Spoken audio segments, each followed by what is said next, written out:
বলে আল্লাহ আমারে তো ইবাদতের সিজনে পাঠান নাই। বলে ইবাদতের সিজন আবার কোনটা? বলে যারা নবী আলাইহিস সালামকে দেখে দেখে ইবাদত করছে ওগুলো ইবাদতের সিজন। আমারে পাঠাইছেন অফ সিজনে, শেষ জমানায়, ফিতনার জমানায়। বলে তো কি হয়েছে বল?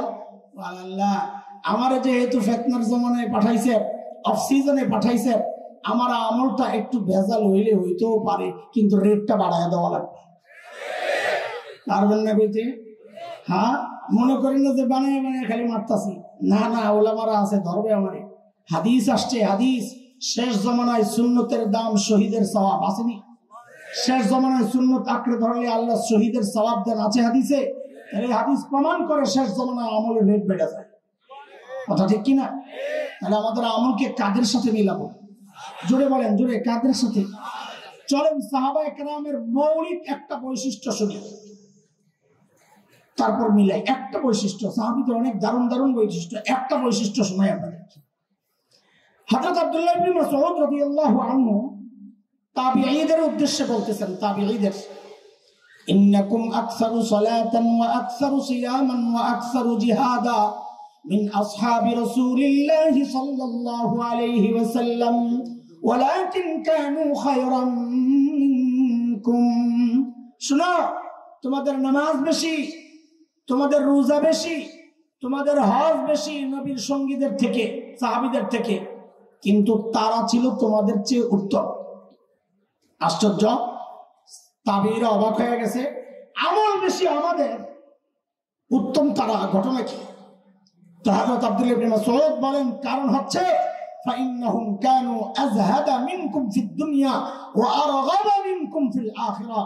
কারণ সাহাবীদের এক বড় আজীব বৈশিষ্ট্য ছিল, তারা ছিল তোমাদের চেয়ে বেশি দুনিয়া বিমুখ এবং তোমাদের চেয়ে বেশি আখিরাত মুখী।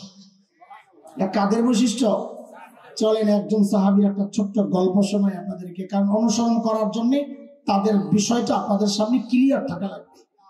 আল্লাহর নবী সাল্লাল্লাহু আলাইহি ওয়াসাল্লামের একজন শ্রেষ্ঠ সাহাবী ছিলেন হযরত সাঈদ ইবনে আমির আল জুমাহি রাদিয়াল্লাহু আনহু।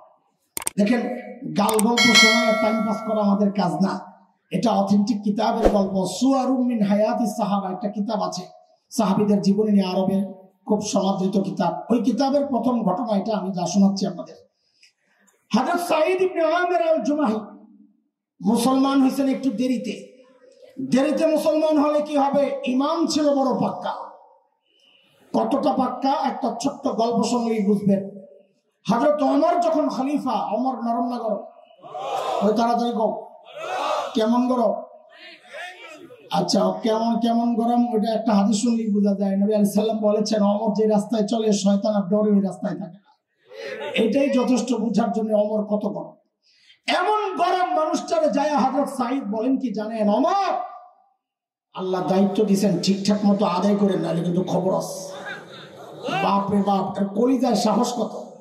এত সাহস কই পেয়েছে? কারণ হচ্ছে মানুষ যত সৎ হয় তার সাহসটাও তত উঁচা হয়।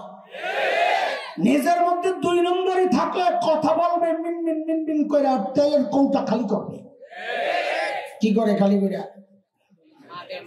মাখে। এটা কেন? যখন নিজের মধ্যে দুই নম্বরই থাকে। সাংবাদিক সম্মেলনে বসছে, কতগুলো শুয়োর বসে রয়েছে সামনে, ওগুলো জিজ্ঞেস করে, মাননীয় প্রধানমন্ত্রী আপনি এই বয়সে কাজের এত এনার্জি কোথায় পান? সারা দুনিয়ার জন্য আপনি উন্নয়নের রোল মডেল। বাপরে বাপ, শয়তানের রোল মডেল, উন্নয়নের রোল মডেল। কাজ করছে 10 টাকার, খাইছে 2000 টাকা। উন্নয়নের রোল মডেল। হযরত ওমর সর্বনাশ, এই লোকের তো ঈমান বড় মজবুত। আমাদের দেশের নেতারা কি করতো? ওরে কিছু বস্তু দিয়া বিদায় করে গোয়েন্দা সংস্থারে কইতো এটা তেল বেড়ে গেছে, ওরা আয়না করে ঢুকায়। ঠিক কথা। কিন্তু তিনি আল্লাহর নবীর সাহাবী, তারা সৎ লোক তালাশ করে। নিজে দুর্নীতি করে না তো এজন্য আশপাশে আর দুর্নীতি দিয়ে সাজাইতে হয় না। নিজে যারা দুর্নীতি করে আশপাশটাও এরকম দুর্নীতিবাজ দিয়ে সাজায়, আর লেনজড়ারে পাশের দেশে নিয়ে বাঙ্গারা হে যেন বিপদে বললে টান দিলে জাউন্ডে যায়। আর ওই পাশের দেশ যখন দেখে তার গোলামরা এই দেশ থেকে লাথি দিয়ে বাগায় দিয়েছে, তখন এগো মাথা খারাপ হয়ে যায়। তখন খালি হুমকি দেয়, পেজ আটকায় দেবো। কি আটকায় দিব? পেজ বলে আটকায় দেবো। আমরা কই দে, তো আম্মাই শিখাই দিয়ে গেছে না পেঁয়াজ ছাড়া তরকারি রান্ধন যায়, লাগবো না তোকে পেঁয়াজ। যে কয়দিন পেঁয়াজ আনা বন্ধ করে দিছি, এখন দাদাই বস্তা সামনে কান্দে, দাদা কি খবর, কেন কাঁদছেন? দাদা বলে, দাদা বাংলাদেশিরা তো পেঁয়াজ দিচ্ছে না, পেঁয়াজ তো পচে যাচ্ছে দাদা। খাবেও তো না, ওটা তো সেই কলিজা নাই খাওয়া। মানসিকতা অত্যন্ত নিচু, লেভেল একেবারে নিচু। এই জন্যই তো গল্প তৈরি হয়েছে। দুপুর বেলা গেছে ভাই বোনের বাড়িতে বেড়াইতে, কলিং বেল টিপে টিপে বোন তো দরজা খোলে না। ভাই বুঝছে কাহিনী কি, বোন কেন দরজা খোলে না। ভাই বাহির থেকে বলছে, দিদি আমি কিন্তু খেয়ে আসছি। এখন দিদি ভাইয়ের ভিতর থেকে কত আগে বলবি না, ওরা বলে আবার আমরা দেশ দখল করবো। একটা দেশ দখল করার জন্য মানসিক শক্তি লাগে, কিন্তু কথা বলেন। এই জন্য আমি বলি, যাদের চরিত্র এত নোংরা, যাদের রুচি এত নিচে, আরেক দেশ দখল করার হিম্মত ওদের হওয়ার কথা না। হ্যাঁ, আরে এগুলো তো আমাদের বাচ্চা, ওরা আসবে পাগড়ি নিবে, তো তাকায় থাকলে আমার কথা আমার কেমন লাগে, আমার বলতে মনে চায়। একটা লাইনে আছে, কথা শোনেন তাড়াতাড়ি, আমার ছাপতে হবে তাড়াতাড়ি। আমি বরং বলি, আমার দেশ দখল করার আগে নিজেকে হাগার জায়গা ঠিক করে আইস। এখনো যারা রাস্তাঘাটে টয়লেট করে, মলত্যাগ করে, এরা বলে আমার দেশ দখল করবে। কতদিন কারবার। আমরা যখন দেওবন্দ গেছি, তো দেওবন্দ থেকে, কলকাতা থেকে দেওবন্দের ট্রেনে উঠছি, লম্বা জার্নি। তো সকাল হইলে কৌতূহল নিয়ে জানালার কাছে যাইতাম, নতুন নতুন এলাকা দেখা যায়। হায় আল্লাহ, গেলি যে দৃশ্যটা দেখতাম, লজ্জায় মুখ ফিরিয়ে নিত। কি রেল লাইনে লাইন ধরে বসে দিত সব ফ্যামিলি প্যাকেজ, বুড়া জুয়ান নারী পুরুষ গুড়া গাড়া যা আছে, চিকন এরকম এরকম এরকম চিকন একটা বোতল লইয়া বয়ে দিচ্ছে। মারিজ্জত রক্ষার্থে মাথা নিচের দিকে, মহিলারা কাপড়টাকে একটু টাইনা দেয়, পেছন দিয়া খালি মলত্যাগ করতেছে রাস্তার পাশে, এইরকম ট্রেন লাইন রেল লাইনের পাশে। ওরা নাকি আমার দেশ দখল করবে, এই হুমকি দেয়। আমি তখন বলি, সাহস করে ঢুকে যা, সাহস করে ঢুকে যা, খেলা হবে ইনশাআল্লাহ। ছোটবেলা থেকে যে জিহাদের চেতনা লালন করছি, তোরা না ঢুকলে ওটা বাস্তবায়নের সুযোগ তো পাচ্ছি না। ঢুকে যা, ঢুকে যা। আমার দেশ দখল করার হুমকি দেশ, আমরা তো ভিন্ন কিছু, আমরা চিন্তা রাখছি, করে পরিকল্পনা সাজাচ্ছি। আমাদের পরিকল্পনা বাস্তবায়ন শুরু হয়ে গেছে। কেন? আমাদের স্বপ্ন বাস্তবায়ন শুরু হয়ে গেছে। তাকায়া দেখো, সিরিয়ায় কালিমার পতাকা উঠছে। তাকায়া দেখো, আফগানিস্তানে কালিমার পতাকা উঠছে। আমরা স্বপ্ন দেখি, খুব শিগগির দিল্লির লালকেল্লা আবার কালিমার পতাকা পপ করে উঠবে, পপ করে। তাকবীর, নারায়ে তাকবীর, নারায়ে তাকবীর। ইসলামের শত্রুরা, আরব ওলামার শত্রুরা, বাংলাদেশের শত্রুরা আমার দেশ দখল করার আগে, আমার দেশ দখল করার পরিকল্পনার আগে ওলামায়ে দেওবন্দের ইতিহাসটা একটু পড়ে আসো। বাংলাদেশে ওলামায়ে দেওবন্দের এক সোনালী ইতিহাস আছে। ওলামায়ে দেওবন্দের রক্ত যখন এই উপমহাদেশের জমিন স্পর্শ করেছিল, ব্রিটিশ লাল কুত্তারা পালাতে বাধ্য হয়েছিল। ওলামায়ে দেওবন্দের রক্ত যখন আফগানিস্তানের জমিন স্পর্শ করেছিল, রাশিয়ার শেখ ভল্লুকেরা পালাতে বাধ্য হয়েছিল। সাম্প্রতিক কালে তালেবানের শরীর হয়ে ওলামায়ে দেওবন্দের রক্ত যখন আফগানিস্তানের জমিন স্পর্শ করেছে, আমেরিকা নেটো কুত্তার মতো পালাতে বাধ্য হয়েছে। মনে রাখো, বাংলার জমিন যদি স্পর্শ করে নতুন ইতিহাস সৃষ্টি হবে। সেটা হচ্ছে একটা পালাতে দেওয়া হবে না, পালাতে দেওয়া হবে না।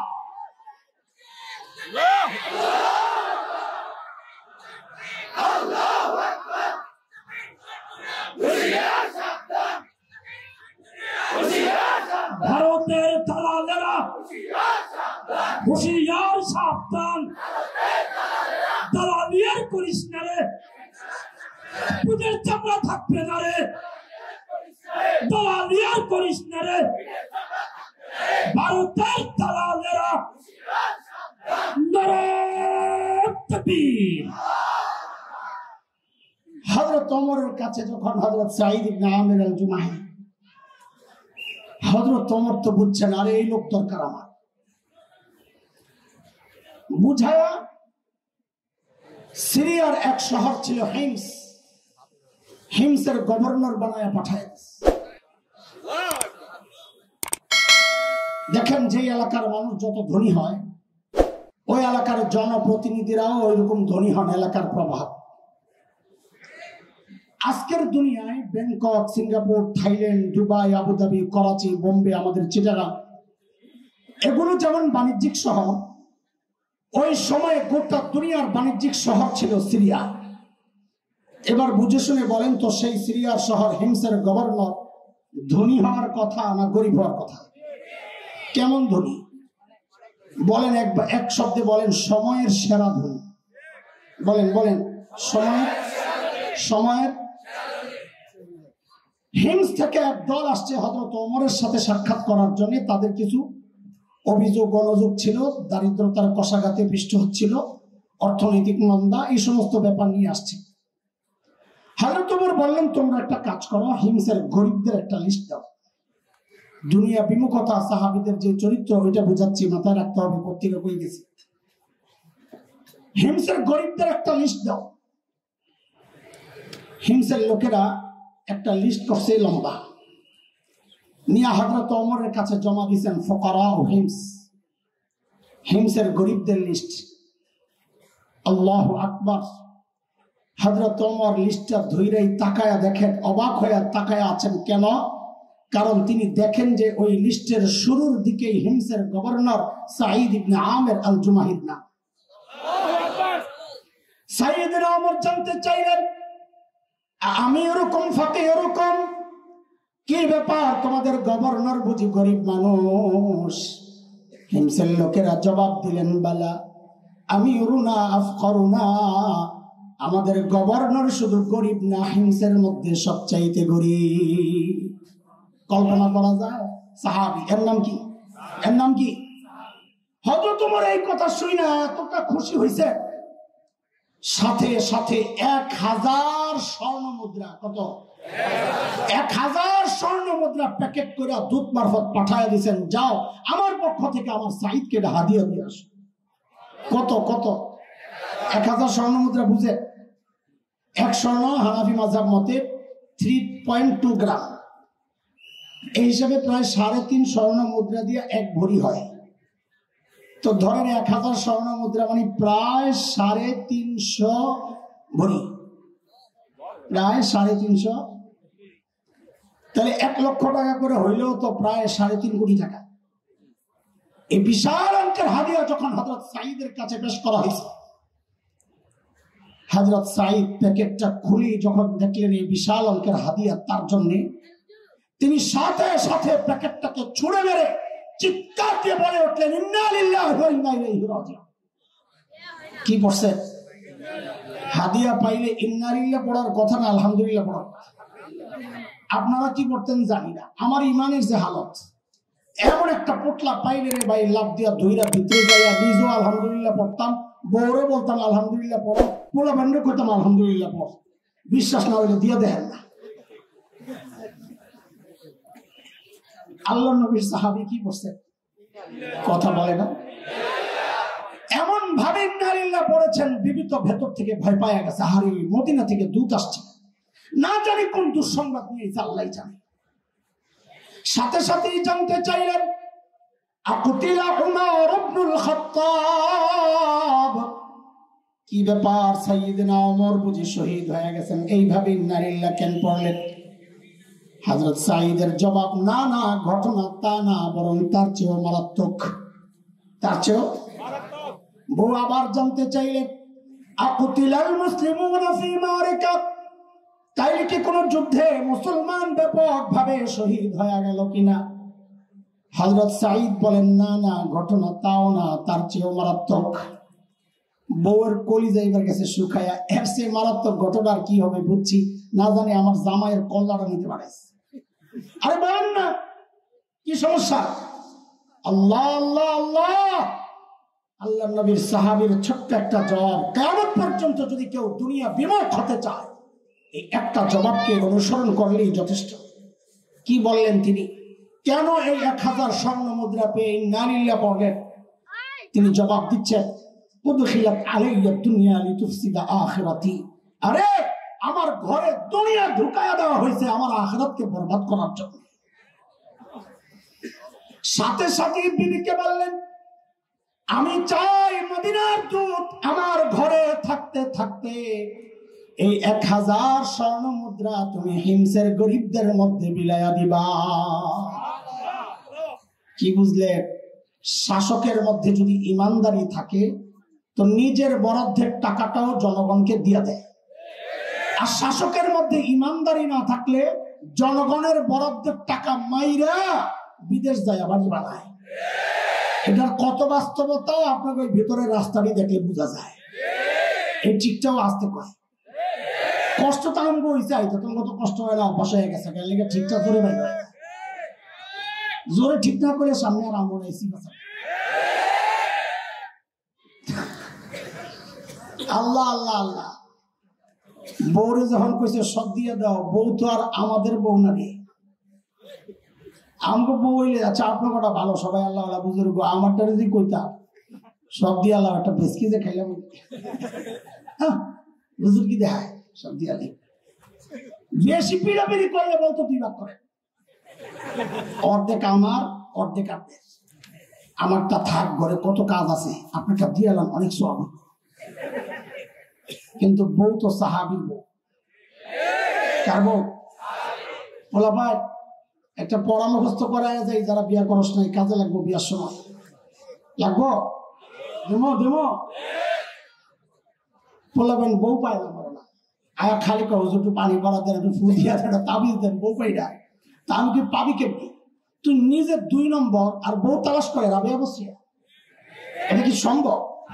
আল্লাহ কি জালেম রে তোর মতো 2 নম্বরের কাছে রাবিয়া বসিয়া নেককার মেয়েটারে পাঠায় ওরে ঠকাইবো?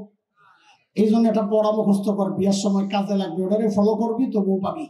বল আমার সাথে, জেসকার লগে তেসকা না হাসে আগে পরামর্শ কর, ছাগল খাইনি খা গায়ে আর গোষ্ঠী সরব না, এবার হাসে ক নিচের দিকে তাকায়া জেসকার লগে তেসকা বল। এটা আমার কথা না রে, এটা কোরআনের কথা।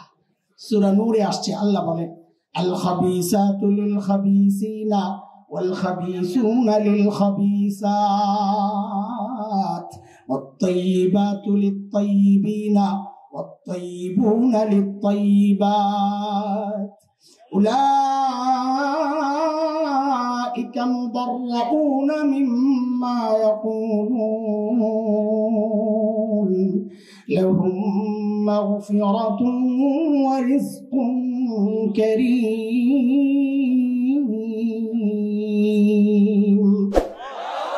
সংক্ষেপ তরজমা করলে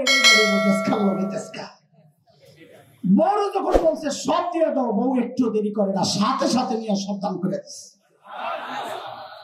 দুধ কয় কই আসলাম, এরা মানুষ না ফেরেশতা? এইটাও কি সম্ভব? দৌড়ে গেছে মদিনায়, হযরত ওমরের কাছে খবর দিল, কই পাঠাইলেন আমার, এরা তো মানুষ না ফেরেশতা? কি করছে? কই সব দান করে দিছে। হযরত ওমর এত খুশি হয়েছে, আবার 1000 দিয়ে পাঠাইছে, মানে আবার দিয়ে। এইবারও একই কাহিনী, হযরত সাইদ কে সব দিয়ে দাও। এইবার বউ একটু মোড়া দিস, ঘরে কত কিছু লাগবে, আসলেও তো ঘরে কত কিছু লাগে আমার তো খবর নাই, বেটাকে খবর থাকে না, রাত্রে যায় জানি না ঠিকই মারে কি রামদলি। প্রত্যেক দিন খাইতে ভালো লাগে, কত বাজারে যাইতে পারেন না, আমার সময় আছে নাকি? ওই বেটা সময় না থাকলে যায় কথা কবি না, সরুর মতন ডুবি যা দিয়ে খাইয়া ঘুরে থাকে, ঠিকঠাক হয় না। এই বদ অভ্যাস অধিকাংশ বেটার, বাজারে যায় না, ঘরে যায় রাতে ঝাড়ি লয়, কথা কন, এটা ভয়ঙ্কর বদ অভ্যাস। আরো বদ অভ্যাস আছে, বউরে তুমি যাই বাজারে, এইটা যেটা কয় এটা যদি পিরান দরকার, যারা বউ বাজারে পাঠায়, কথা কর ঠিক কি না? হযরত সাইদ জিজ্ঞেস করতেছে, কেন তোমার কি ঘরে কোনো জরুরত আছে? মানে কত কিছু লাগবে, কিছু রাখেন না। তো হযরত সাইদ বলেন, কি জরুরত থাকলে কিছু কেন, পুরোটাই রেখে দাও। তো বলতো তাহলে তো আরো ভালোবাসেন না। হযরত সাইদ বলেন, দেখো আমাদের ভাঙা ঘর ডাকাত পড়তে পারে, আমাদের নিজের কাছে না রেখে কোথাও আমানত রাখি, যিনি আমানত এমন ভাবে রাখবেন যে আমাদের প্রয়োজনের সময় চাওয়ার আগেই দিয়ে দিবেন, দিবেন যে যা রাখছি তার চেয়ে অনেক বাড়াইয়া দিবেন। বউকা আলহামদুলিল্লাহ এমন লোক কই পাওয়া যাবে? তা হযরত সাঈদ বলেন তাইলে এইটাও দান করে দাও। দান করা মানে আল্লাহর কাছে আমানত রাখা। কিয়ামতের মাঠে যখন আমাদের প্রয়োজন হবে যা রাখছি তার চেয়ে অনেক বাড়াইয়া দিয়ে দিবেন। দূতের তো এইবার মাথা খারাপ হয় অবস্থা, যে আগেরটাই তো ভালো ছিল, কি অবস্থা। আবার দৌড়ে গেছে হযরত ওমরের কাছে যে কই কি এগুলা মানুষ তো না। হযরত ওমর এইবার শুনে এতটা খুশি হয়েছে, সাথে সাথে হুকুম জারি করলেন, এই কাফেলা রেডি করো, আমার সাঈদকে দেখতে যাব। এটা বর্তমান দুনিয়া না, মোবাইলের টিকিট পাঠাইয়া দিয়েছে, এয়ারপোর্ট থেকে চট করে উঠে গেছেন। কি কি শব্দ এটা? চটকেরা। কি নতুন শুনছস লাগে তোরা? চটকেরা জায়গা না মানুষ, চটকেরা ঢুকে যায় কাছাকাছি থাকলে। আমরা বলি চট করে না ঢুকে চট পইরা ঢুকেন। কোন জায়গায়? চটটা পিঠে বাইন্দা এরপরে ঢুকেন। এইবার যদি পোলাবান পায় তো কালামানিকার মতন পিঠাইয়া কলা পাতা হয়। কথা ঠিক না? কথা কর। শয়তানটারে পোলাবান পিটাইছে, একটাই ভালো লাগছে খালি, সেটাও বলতে পারি না। একটা জায়গা মতো লাথি আমার খুব পছন্দ হয়েছিল, কিন্তু আমি চাইছিলাম ওরে আর একটু দিতে। এই জানোয়ার কোরআনের পাখিটা আহারে সারা জিন্দেগি মানুষকে কোরআনের কথা শোনাইছেন। আল্লামা দিলওয়ার হোসেন রহিমাহুল্লাহ, সাঈদী রহিমাহুল্লাহ সরকার ওদের পাতানো যে আদালত রায় দিল যাবজ্জীবনের, এই শয়তানটা মানতে রাজি না, কোনা ওরে ফাঁসি দিতে হইব, শয়তানের গোষ্ঠী ফাঁসি দিতে হইব। তোরে এই লাইফটাইয়া এই পিটাইয়া কলা পাতায় শোয়াইছে না, ওরে ঝুলাইয়া টুকরা টুকরা করে কুটি কুটি করে বটি বানাইয়া পাগলা কুত্তা দিয়া খাওয়ানো দরকার আছে। কথা বলেন ঠিক কিনা? এগুলো জানোয়ার, এগুলা মানুষ না, এগুলো জানোয়ার। সাইয়েদনা ওমরের কাফেলা যখন হিমসে ঢুকে, গোটা হিমস যেন ভেঙে পড়ে। কেন? চারদিক থেকে হাজারো মানুষ ছুটে ছুটে আসতেছে। না হারি মদিনা থেকে আমাদের আমিরুল মুমিনিন আসছেন, আল্লাহর নবীর সাহাবী ওমর ইবনুল খাত্তাব আসতেছেন এক নজর দেখার জন্য। হযরত ওমর বসা, পাশে সাঈদ ইবনে আমির। ওমর চিন্তা করলেন, সাঈদকে আমি তো ভালো জানি, কিন্তু জনগণ কি বলে এই সুযোগে একটু পরীক্ষা করে নেওয়া যাক। হযরত ওমর ডাক দিয়া জানতে চাইলেন, ও হিমসের মানুষ, তোমাদের গভর্নরের বিরুদ্ধে কারো কোনো অভিযোগ আছে নি? থাকলে দাঁড়ায়া যাও। বাপরে বাপ, এই 6 মাস আগে যদি আপনাদের এলাকায় আইসা কেউ বলতো আপনাদের এলাকার নেতার বিরুদ্ধে কারো কোনো অভিযোগ আছে, তো মানুষ মাথাটা নিচের দিকে দিয়ে বলতো কি, অভিযোগ তো আছে কিন্তু দাঁড়াবো না, এখন দাঁড়াইলে সকালে শুয়ে পড়া লাগবে। ঠিক নি কথা? কিন্তু ইসলামী শাসন ব্যবস্থার সৌন্দর্য এটা, জনগণের কথা বলার অধিকার ছিল। হযরত ওমর বলার পর কোণের থেকে বুড়া দাঁড়ায় গেছে। আছে মানুষের স্বভাব দেখা দেখি কাম করা। আপনার ঘাটটা ব্যথা করতেছে, রাস্তায় দাঁড়ায় ঘাটটারে ঠিক করার জন্য উপরের দিকে তাকায় থাকেন কতক্ষণ। দেখবেন পাশে দিয়া যারা যায় অধিকাংশ দাঁড়ায়া দেখবে আপনি কি দেখতেছেন। ঠিক নি কথা? একজন দাঁড়াইছে, সাথে আরো 3 জন। ওমর তো অবাক হয়ে গেছে, আরে কারে দেখতে আসলাম, তার বিরুদ্ধে দেখি অভিযোগের শেষ নাই। বলেন আপনার কি সমস্যা? আরে আল্লাহু আকবার, ধনী এলাকার গভর্নরের বিরুদ্ধে কি অভিযোগ একটু শোনেন। বলে, আমিরুল মুমিনিন, আমাদের গভর্নর মাসে একদিন অফিসে আসে না। মাসে কয়দিন? আর আমরা তো সপ্তাহে ছুটি কাটাই 2.5 দিন। আরো কত বন্ধ, সুবহানাল্লাহ। দুনিয়ায় আগমন দিবস, দুনিয়া থেকে বিদায় দিবস, দেশে ঢোকা দিবস, দেশ থেকে দৌড়ানি খাওয়া দিবস, এই দিবস ওই দিবস।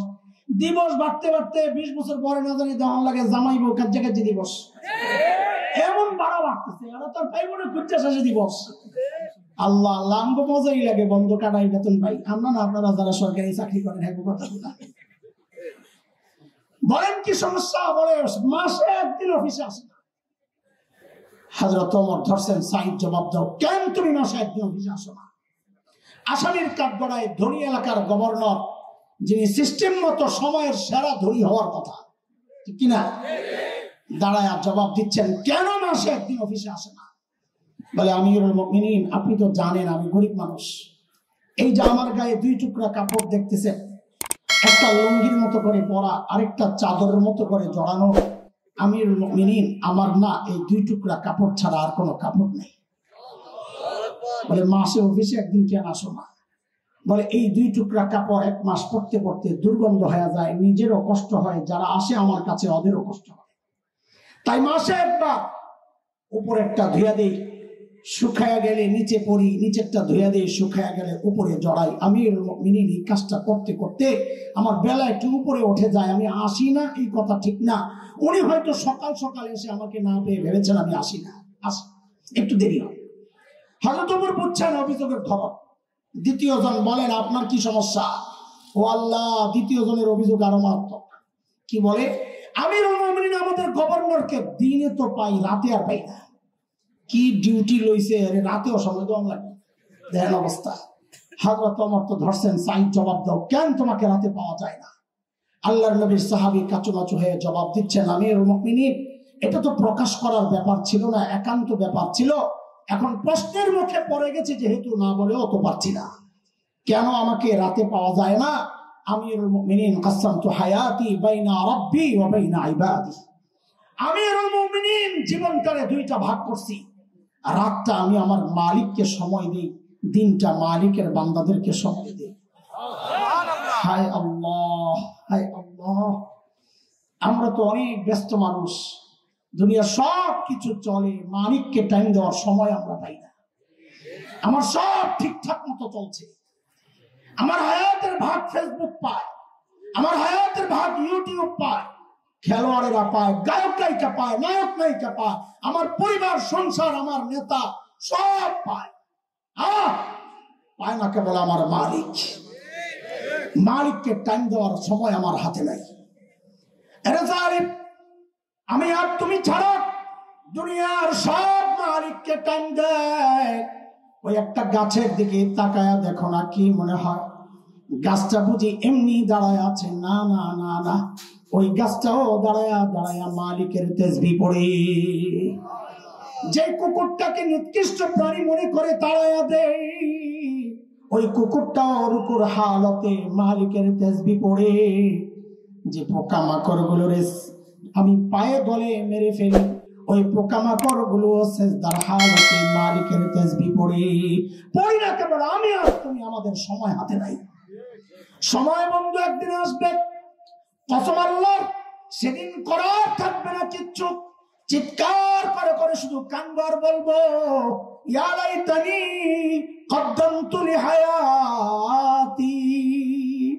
আহারে, সময় মতো যদি একটু পুঁজি বানায় আসতাম, তাইলে আর বাম হাতে আমল নামাটা নেওয়া লাগে না। তাও নিচি নিচি কোন দিক দিয়া কলিজা ছিদ্র কইরা পেছনে নিয়া, এখন তার আমল নামা দেখি না তো আল্লাহর পক্ষ থেকে ফেরেশতারা গাট্টারে মটকায়া দিছে, দেখ তোর আমল নামা। আমল নামা দেখাই দেওয়া লাগবে। চিৎকার কি বলেন, ইয়া লাইতানি লাম উতা কিতাবিয়া, আয় আমল নামা যদি আমারে না দেওয়া হতো, ওয়ালাম আদরি মা হিসাবিয়া, আমি জানি না আমার হিসাব কি হবে। ইয়া লাইতাহা কানাতিল কাদিয়া, মৃত্যু পর্যন্ত যদি সব শেষ হয়ে যেত আর বিচারের মুখোমুখি দাঁড়াতে না হতো। ও দুনিয়ার টাকাওয়ালা, আজকে টাকা দিয়া বিচার পাল্টাও, সেদিন চিৎকার করে করে কাঁদতে হবে আর বলতে হবে, মালিয়া, আমার মাল আমারে বাঁচাইতে পারলো না। আজকে ক্ষমতার দাপটে বিচার পাল্টাও, সেদিন চিৎকার করে করে কাঁদতে হবে আর বলতে হবে, হালাকা আন্নি সুলতানিয়া, আমার ক্ষমতাও তো শেষ, এখন আমার উপায় কি হবে? আওয়াজ আসবে, কান্না থামাও। যখন কান্না করার দরকার ছিল তখন তো কান্না করে নাই, তখন হেসেছে, তামাশা করেছে। এখন সময় শাস্তি পাওয়া। খুযুহু ফাগুল্লু সুম্মাল জাহিম সাল্লু, এগুলারে ধর, বেড়ি পড়া, টাইনা হেস্টাই আনে আর জাহান্নামে ফালায়া দে। বলে কি দিয়া পেঁচাবে, কেমনি পেঁচাবে? আল্লাহ বলেন, সুম্মা ফি সিলসিলাতিন যারউহা ৭০ যিরাআন ফাসলুকু, ৭০ গজ লম্বা শেকল দিয়া পেঁচায়া টাইনা নেওয়া হবে। হযরত ইবনে আব্বাস রাদিয়াল্লাহু তাআলা আনহুমা বলেন, শেকল দিয়া কেমনে পেঁচাবে জানোনি? আরে হযরত ইবনে আব্বাস বলেন, শেকলের মাথাটা নাকের ছিদ্র দিয়ে ঢুকায়া পায়খানার রাস্তা দিয়ে বের কইরা কাইনা পেঁচায়া জাহান্নামে নিয়ে ফালায়া দেওয়া হবে। এরে যুবক, আমার ভাই, এমন ভয়ঙ্কর পরিবেশ পরিস্থিতির মুখোমুখি দাঁড়াতে না চাইলে সাহাবাওয়ালা জিন্দেগি বানাও, গুনাহমুক্ত জীবন বানাও। আল্লাহ তাআলা আমাদের সবাইকে গুনাহমুক্ত জীবন যাপনের তৌফিক দান করেন, সাহাবাওয়ালা জিন্দেগি তৌফিক দান করেন। আমিন। ওয়া আখিরু দাওয়ানা আলহামদুলিল্লাহি রাব্বিল আলামিন। আসসালামু আলাইকুম ওয়া রাহমাতুল্লাহি ওয়া বারাকাতুহু। আমরা দেখতে পাচ্ছি